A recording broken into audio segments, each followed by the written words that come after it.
Bismillahirrahmanirrahim. Assalamu alaikum, my dear students. Welcome on my channel AK Expert Solution.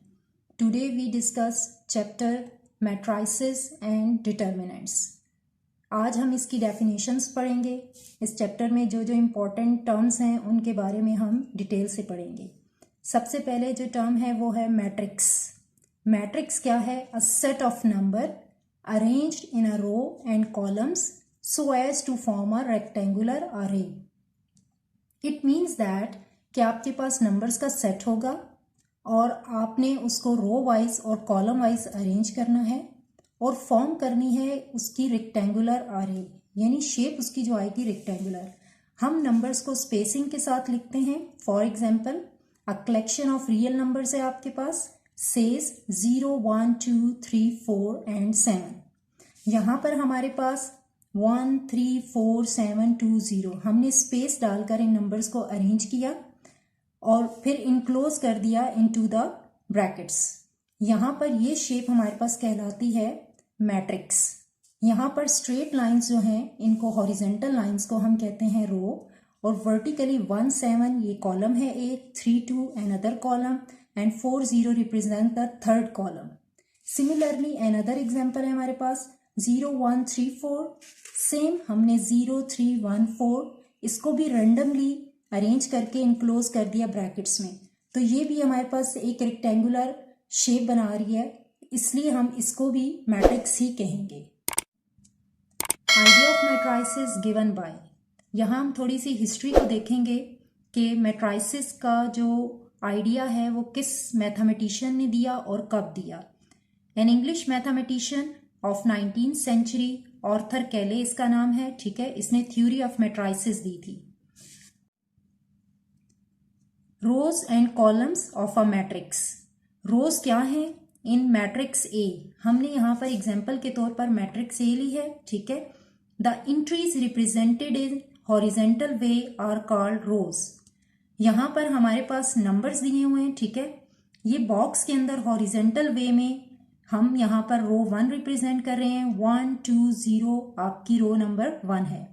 3, 5, 4 row number 2 है. 2, 1, -1 represents the third row. यहाँ पर इस लिहाज से इस मैट्रिक्स की कितनी रोज हैं हमारे पास? 3 रोज हैं.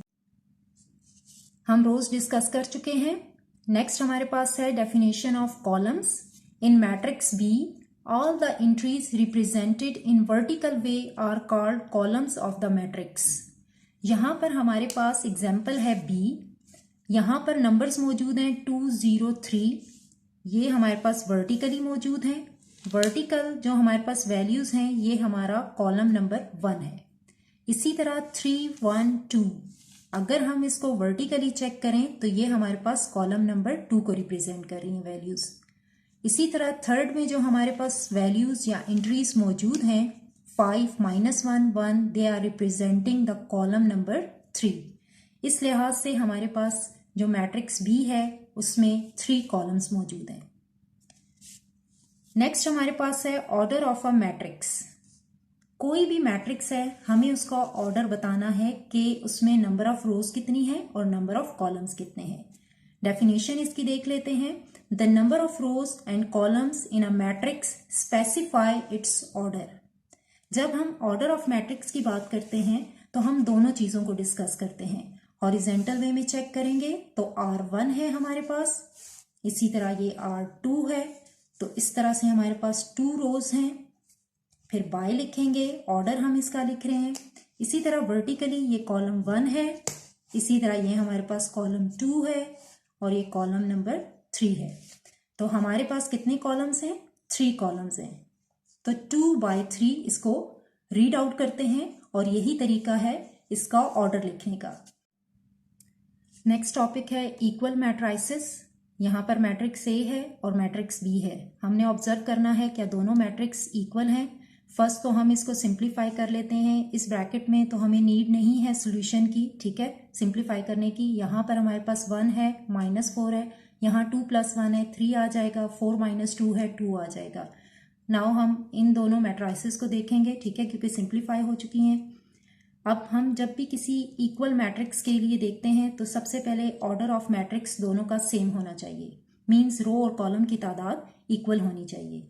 Next, their corresponding entries are equal, same values होनी चाहिए सेम प्लेस पर। यहाँ 1 है तो सेकंड जो हमारे पास मैट्रिक्स है उसके अंदर भी 1 ही इसी प्लेस पर वैल्यू होनी चाहिए। इसको हम कहते हैं कॉरस्पॉन्डिंग एंट्रीज।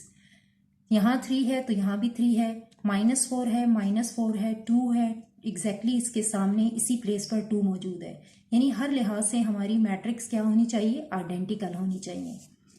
तो हम लिख सकते हैं कि हमारे पास ये बिल्कुल एग्जैक्टली सेम है, A is equal to matrix B। Next हमारे पास है नॉट इक्वल मैट्रिक्स। अब जब हम नॉट इक्वल मैट्राइसेस की बात करते हैं तो L एंड M हमें 2 मैट्रिक्स दी हैं, सेम वही बातें, इक्वल अगर नहीं है, उनमें से कोई एक भी चीज इक्वल नहीं है, इट मीन्स हमारे पास ये नॉट इक्वल मैट्रिक्स है। यहां पर सबसे पहले हमारे पास है the order of L is equal to the order of M। अगर हम ऑब्जर्व करें तो दोनों में रोज और कॉलम की तादाद सेम है। रो यहां पर भी 2 हैं, यहां पर भी 2 हैं, कॉलम यहां पर भी वर्टिकली देखें 2 हैं, ठीक है, और यहां पर भी 2 हैं हमारे पास। लेकिन अगर हम कॉरस्पॉन्डिंग एंट्रीज को चेक करें तो वो इक्वल नहीं है।